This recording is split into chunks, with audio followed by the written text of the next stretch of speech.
we can be successful. When we focus. Does that take all the struggles of life away? No. No, it doesn't. But it gives us the strength to endure the things we face.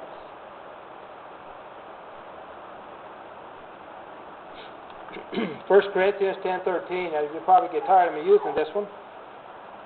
No temptation has overtaken you, but such is common to man, and God is faithful, who will not allow you to be tempted beyond what you're able. But with the temptation will provide a way of escape also, that you will be able to endure it. You can take that promise to heaven. God is helping you every day. We need to be like Peter. If we fail this test, and Satan tempts us and we fail, we need to be like Peter. Peter had the same promise that you and I have. We need to be like Peter and just get up and start over. Too many people, when they fail, let that drag them down and they quit. Peter did not quit. We need to not quit. We need to be like Peter and be steadfast, immovable, always abounding. Get up, repent, move on.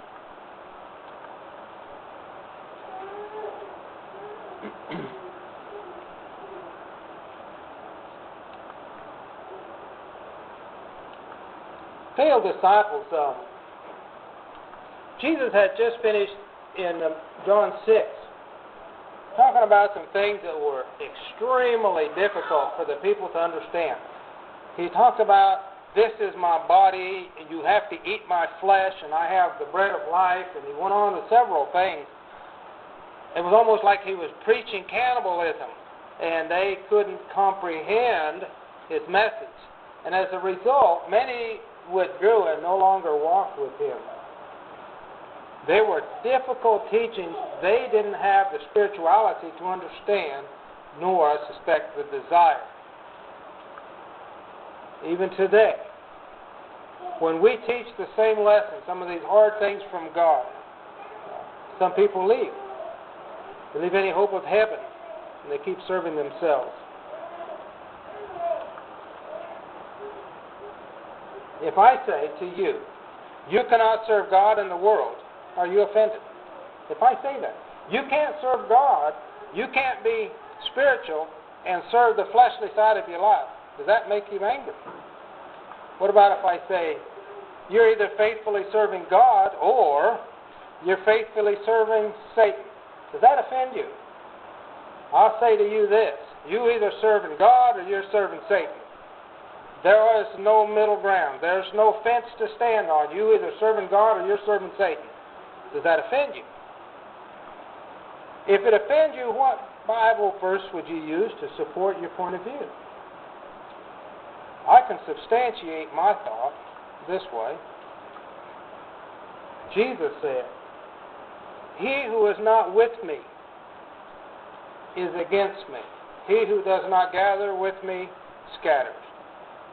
I said it differently. Either you're serving God or you're serving Satan.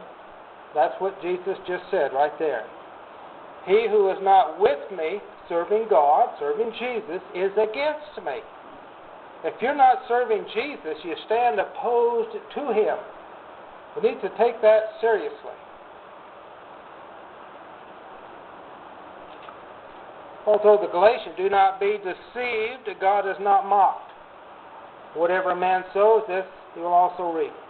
The one who sows to his own flesh will from the flesh reap corruption. The one who sows to the Spirit, from the Spirit reap eternal life. Where do you stand in regards to any of this?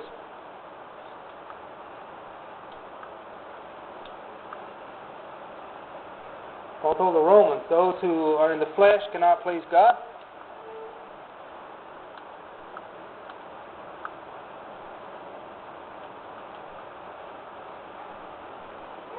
What controls your life? Fleshly things, spiritual things?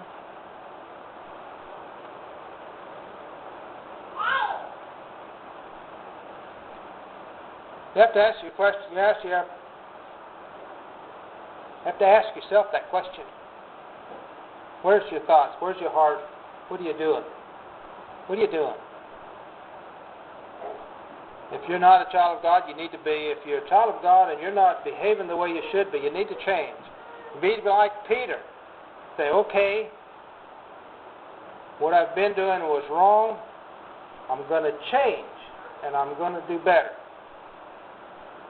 If we can help you in your spiritual walk in any of these areas, we'd love to help. Charlie has selected an invitation song, number 495. Would you sing with us, please, as we stand and sing together?